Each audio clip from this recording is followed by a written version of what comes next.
A former Haitian senator has been sentenced to life in prison for a conspiracy to kill Haiti's President Jovenel Moïse in 2021, an assassination which caused unprecedented turmoil in the Caribbean nation.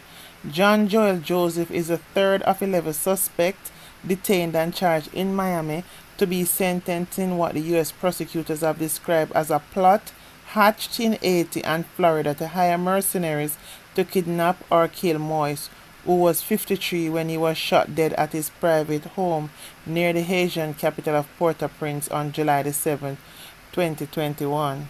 Joseph, a well-known politician and opponent of the late President Ted Kale party, was extradited from Jamaica in June to face charges of conspiracy to commit murder or kidnapping outside the United States and providing material support resulting in death, knowing or intending that such material support would be used to prepare for or carry out the conspiracy to kill or kidnap.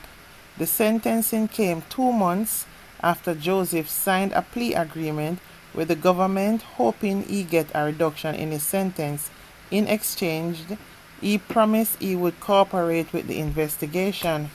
Federal Judge Jose Martinez handed down the maximum sentence at a hearing in Miami that lasted about 30 minutes. At the hearing, Joseph asked for mercy and said that he never planned to kill the Haitian president. It turned out that the plan got overwhelmed out of hand, Joseph said in Creole. The plan changed to kill the president, but it was never my intention, he added. The judge said that he would consider a reduction of the sentencing if the government asked for it, but after listening to the former Haitian Senator, Martinez ordered him to life imprisonment. Whether you attempted to or not, the assassination you entered into dangerous territory, Martinez said. The other 2 people who have been sentenced in the case are the Haitian-Chilean businessman Rodolphe Jar and retired Colombian Army officer German Aljaro Rivera Garcia. Both were sentenced to life in prison. Joseph Vincent, a dual Haitian-American citizen and former confidential informant for the U.S. Drug Enforcement Administration, pleaded guilty this month and is awaiting his sentencing in February 2024. So you want to tell me now, after such an horrific attack, he was really expecting the judge to show leniency on him? I am sure the president was asking for leniency on his life when they took it. So, over in Beijing, China, at least 111 people were killed in a magnitude 6.2 earthquake in a mountainous region in northwestern China, the country's state media reported. The official Xinhua news agency said that 100 people died in the province of Gansu and another 11 in the neighboring province of Qinghai in the quake, which occurred just before midnight on Monday. More than 200 people were injured. Xinhua said 96 in Gansu and 124 in Qinghai. The quake struck in Gansu's Jixinhang County, about 5 kilometers 3 miles from the provincial boundary with Qinghai.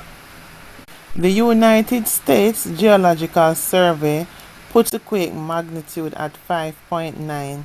State broadcaster CCTV reported that there was damage to water and electricity lines, as well as transportation and communications infrastructure. The earthquake was felt in Lanzhou, the Gansu provincial capital, about 1,450 kilometers, that is 900 miles southwest of the capital of Beijing. University students in Lanzhou rushed out of their dorms according to a social media post that had images showing young people standing outside. Tents, folding beds and quilts were being sent to the disaster area. CCTV said it quoted Chinese leader Xi Jinping as calling for an all-out search and rescue effort to minimize the casualties. Last year in September, at least 74 people were reportedly killed in a 6.8 magnitude earthquake that shook China's southwestern province of Sichuan, triggering landslides and shaking buildings in the provincial capital of Chengdu, where 21 million residents were under a COVID-19 lockdown. China's deadliest earthquake in recent years was a 7.9 magnitude quake in 2008 that killed nearly 90,000 people in Xinhua. The tumbler devastated town, schools, and rural communities outside Chengda, leading to a years-long effort to rebuild with more resistant materials. I don't ever want to imagine a 7.9 magnitude earthquake hitting Jamaica, because in recent times the last two that hit Jamaica was so scary and devastating. Trust me, I do not want to feel anything harder than those. I don't know what is going on with the Earth's atmosphere, but it is fighting, because almost everywhere is experiencing some terrible earthquakes. So we have to be sure that in all things we be cautious of what is going on. Make sure you put all the important documents and papers in like plastic bag like Ziploc. So just in case any eventualities, we are in some kind of preparation mode. Never say never. So over in Texas, in the US, governor has signed a bill that lets police arrest migrants who enter the US illegally, testing the limits of how far Texas can go to keep migrants out of the US. Republican Governor Greg Abbott on Monday signed into law sweeping new powers that allow police to arrest migrants who cross the border illegally and give local judges authority to order them to leave the country. Opponents have called the measure the most dramatic attempt by a state to police immigration since a 2010 Arizona law denounced by its critics as the Show Me Your Papers bill that was largely struck down by the U.S. Supreme Court. Texas law is also likely to face. The new law signed by Abbott allows any Texas law enforcement officer to arrest people who are suspected of entering the country illegal.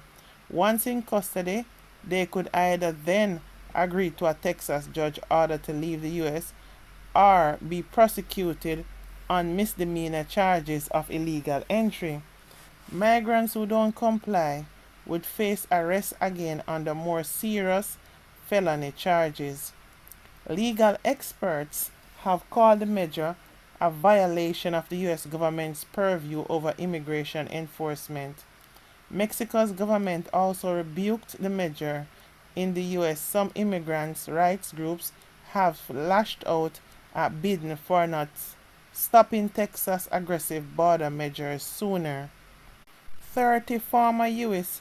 immigration judges who serve under both Republican and Democratic administrations signed a letter this month condemning the measure as unconstitutional.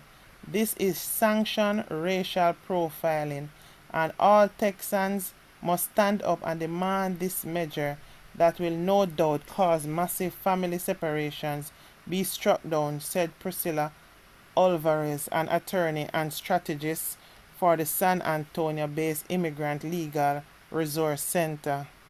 During debate in the Texas House, GOP State Rep David Spiller pushed back against concerns that the law would be used as a dragnet to arrest immigrants statewide. He said enforcement would mostly take place in border countries and rebuffed efforts by Democrats to narrow the law, including a proposed carved out for police on college campuses. This is not round up everyone who is here illegally and ship them back to Mexico, he said. Under bilateral and international agreements, Mexico is required to accept deportation of its own citizens, but not those of other countries under the Texas law. Migrants ordered to leave would be sent to ports of entry along the border with Mexico even if they are not Mexican citizens. The Mexican government categorically rejects any measure that would allow local or state authorities to detain or deport Mexicans or other nationalities to Mexican soil. Mexico's Foreign Relations Department wrote in a statement, opponents have accused Texas Republicans of using the law as a vehicle to force the Supreme Court's new conservative majority to revisit the landmark Arizona decision in 2012. At the time, Justice Anthony Kennedy said Arizona may have understandable frustrations with immigrants who are in the country illegally but can't pursue policies that undermine federal laws. Earlier this month, Abbott endorsed former President Donald Trump, the Republican president frontrunner in 2024. Over the weekend, Trump delivered alarming anti-immigrant remarks about blood purity, echoing Nazi slogans of World War II. So, in a nutshell, what they are saying is that immigrants that will come through the Mexican border and go through Texas, it's not a good idea because Texas has brought in a bill of law that gives the police more power in dealing with immigrants. That basically, from the see you, they can check you out and arrest you and lock you up and send you through the courts to send you back home without you even able to get an immigration lawyer to assist you in your stay in the country. So guys, we need to stay on top of the new policies. So when we decide to run the border, we know don't run through the border or we have to go through Texas. Take another route. Because of course when you go through Mexico, I think Texas is one of the easier ones, but you might just have to take a little harder one that don't send it through Texas because Texas is non-tolerant to immigrant, full stop. But as you know, in America, eventually those laws will be relaxed because there are many human rights groups that will make sure of that. Anyway guys, you know we have to keep up with what's going on in the rest of the world, so we'll know how to organize ourselves in ours. Anyway guys, please remember to like, comment, and subscribe to my platform, please. Love you all. Bye for now.